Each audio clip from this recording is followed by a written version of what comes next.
Hello guys, good morning, Radhe Radhe. Welcome back to my new blog. I hope आप सब अच्छे होंगे और खुश होंगे। तो मैं उठ गई थी सुबह जल्दी क्योंकि मम्मी को कल फिर से हो गया था पथरी का दर्द, और आज भी दर्द ही था। डॉक्टर के आज भी जाना था।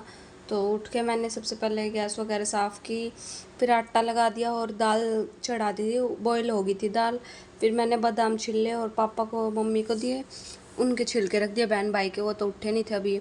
फिर मैंने आटा लगाने के बाद फिर दाल छोंक दी थी, टमाटर काटे और दाल छोंक दी थी। और टमाटर पता नहीं कैसे है, टमाटर का जो छिलका है ना वो गलता ही नहीं है, कटता भी नहीं है, ऐसे ही उतर जाता है। और भाई अब की बार तो ना मम्मी को पथरी का दर्द पता नहीं कैसा हुआ है। इतने दिन हो गए, 4-5 दिन आराम से हो गए होंगे। एक दिन बीच में आराम हुआ, फिर अगले दिन इतना दर्द हो गया। कल भी भाई लेके गया था और रात को आया 8:30 बजे के आसपास। 2.5-3 घंटे में कैनुला लगवाई, उसमें ड्रिप वगैरह लगवाई, इंजेक्शन लगे उसके अंदर, तब आराम हुआ मम्मी को। क्योंकि जो पथरी है उसने अंदर बना रखे हैं जख्म, वो निकल रही है ना, तो उसने जख्म बना रखे हैं, उसमें फिर पेन होता है। इसलिए फिर 2-3 दिन तो ऐसे ही दवाई ली पर आराम नहीं हुआ, फिर हार के ड्रिप लगवानी ही पड़ी।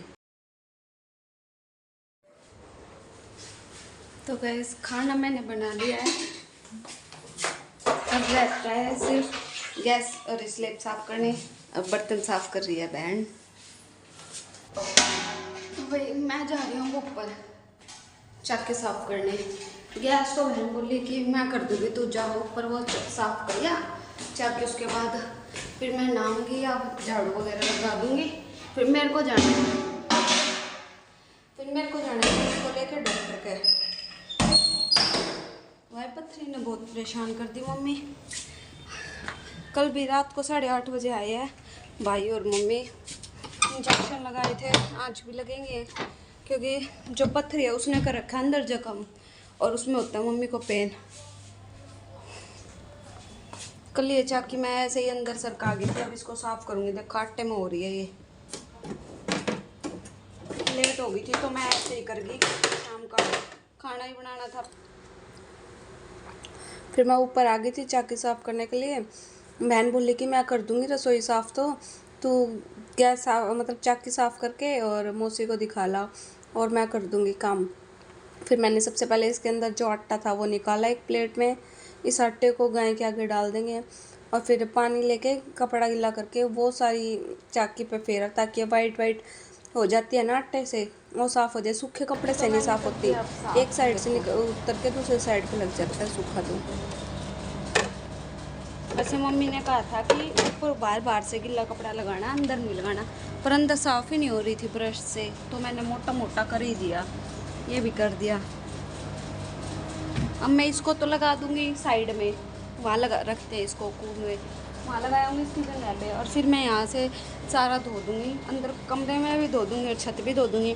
और जो ये इसके पार्ट रह गए इनको भी धो के सुखा दूंगी। ये इसका डब्बा है और ये इसकी छलनी वगैरह है जो इनके आटे के हिसाब से डालनी पड़ती है। एक दलिए की है, एक मैदे वाले आटे की है और एक सिंपल आटे की है जिसकी रोटी बनती है।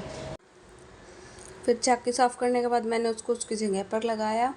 और जो रूम में ये कपड़े पड़े थे ना पापा के, क्योंकि पापा जो ऊपर छत पे नहा के जाते हैं तो ऊपर यहीं डाल जाते हैं कपड़े। फिर मैंने जो मैले कपड़े थे उनको एक साइड रखा और पापा के रात के कपड़े को एक साइड रखा। और फिर मैंने अंदर से धो दिया था। वैसे तो मम्मी 2-3 दिन में झाड़ू लगा देते हैं ऊपर, पर जिस दिन आटा पीसते हैं ना उस दिन धो देते हैं।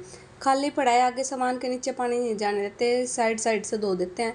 ये बेड पड़ा है ना, इसके नीचे तो चला जाता है। ये मशीन सरका दी थी मैंने, ऊपर का काम ये हो गया। एक्सरसाइज की मशीन है। ये पार्ट्स थे, मैंने ये भी धो के अंदर ही सुखा दिए, क्योंकि मैं और मम्मी जाएंगे अब डॉक्टर के, और ऊपर से बंदर आ गए ना फिर ऊपर छत पे, फिर वो इनको इधर उधर फेंक देंगे।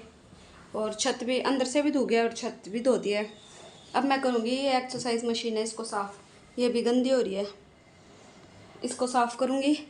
फिर मैं जाऊँगी नीचे, नीचे जो काम रहता होगा करा दूँगी। अगर बहन कर लेगी तो ठीक है, फिर मैं नहा लूँगी, वरना फिर मैं पहले काम करा दूँगी। अब पहले इसको साफ़ कर देती हूँ। फिर मैंने कर दी थी ये मशीन भी साफ़। हफ्ते 10 दिन में ये भी करनी पड़ती है, वरना डस्ट इतना हो जाता है इसमें। अब तो सिर्फ इसको पापा यूज़ करते हैं, एक्सरसाइज की मशीन है ये। पहले मैं भी करती थी और फिर से स्टार्ट करूँगी एक्सरसाइज करना, पर ये नहीं पता कब होगा वो स्टार्ट।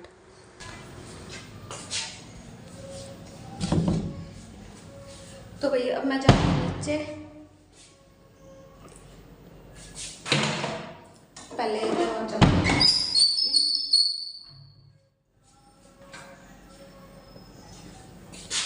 मैं जा रही हूँ नीचे, और ये है आटा जो चाकी के अंदर से निकला है, इसको डाले होंगे गाय के आगे। फिर नीचे आने के बाद झाड़ू मैंने लगाती थी और पोछा बहन ने लगा दिया। झाड़ू लगाने के बाद मैं नहा के आ गई थी और अपना वही डेली का दवाई और सनस्क्रीन लगा के बाल बना लिए थे। और फिर मैंने खा ली थी एक रोटी, क्योंकि फिर पता नहीं था वहाँ कितना टाइम लगेगा। रोटी खाने के बाद मैं और मम्मी चले गए थे डॉक्टर के। फिर वहाँ डॉक्टर के गए और मम्मी को एक ड्रिप लगी, इंजेक्शन लगा। फिर शाम को दोबारा गए थे, शाम को फिर से इंजेक्शन लगा एक। और फिर आज ये कैनुला हट गया के था साथ। मम्मी अब का। शाम को दोबारा से डॉक्टर के इंजेक्शन लगवा के लाना था, और आने के बाद मैंने इसमें चढ़ा दिया खिचड़ी, क्योंकि मम्मी को खिचड़ी खानी है और कुछ नहीं, रोटी नहीं खानी। और अब मैं काटूंगी घिया की सब्ज़ी बनाएंगे, कि मम्मी बोले कि खिचड़ी घिया के साथ खा लूँगी, तो मैं घिया की सब्ज़ी और बना देती हूँ। फिर मैंने घिया को काट लिया और ये भाई लेके आया था जामुन, मैंने इनको धो के रख दिया था, फ्रिज में रखी आई थी वो। फिर मैंने घिया को काट के उसके साथ के साथ ही उसको छोक दिया था। पहले घी में घिया को फ्राई किया। फ्राई करने के बाद टेस्ट अच्छा आता है। फिर हल्के हल्का सा ब्राउन होने लगे ना ये घिया, फिर मैंने निकाल दिया। फिर इनको छोक दिया, जीरा, हींग और टमाटर डाल दिए थे। आज प्याज वो डलने नहीं थे क्योंकि शनिवार था, मंगलवार शनिवार को प्याज नहीं डालते हम, प्याज लहसुन। फिर मैंने इनको टमाटर में छोक दिया। और जो ये टमाटर का पेस्ट घी छोड़ जाए, मतलब तेल छोड़ जाएगा ना, घी या तेल जो भी हम डालते हैं, उसके बाद मैं इसमें डाल लूँगी मलाई का टेस्ट इसमें अच्छा आता है। फिर 5-7 मिनट मलाई को अच्छी तरह से लो स्टीम पे पकाया। फिर पकाने के बाद फिर इसके अंदर मैंने घिया डाली और पानी डाला। फिर इसको ढक के रख दिया, 10-15 मिनट अच्छी तरह से पक जाएगी। फिर ये घिया गल गई थी। तो गाइज अब टाइम हो गया 9:30 का, खाना वाना सारा बन चुका है। अब रहते सिर्फ ये गैस और स्लैब साफ़ करनी, और ये दूध जग में और छोटे बर्तनों में मतलब निकालना। ठंडा हो गया है, इसको फ्रिज में रखूँगी। फ्रिज में ज़्यादा बड़ा हो जाएगा, फिर सामान नहीं आता। बर्तन उठाऊँगी, और ये 2-4 बर्तन है, और ये भगोना खाली होएगा। ये बर्तन है, ये बर्तन साफ़ करूँगी और फिर नहाऊँगी और फिर लेटूँगी, सोऊंगी। तो गाइज़ आज का व्लॉग यहीं तक, मिलते हैं कल एक और नए व्लॉग में। अगर आपको मेरा व्लॉग अच्छा लगा हो तो वीडियो को लाइक करें, चैनल को सब्सक्राइब करें और अच्छे अच्छे कमेंट्स करें। Bye bye, Radhe Radhe, good night.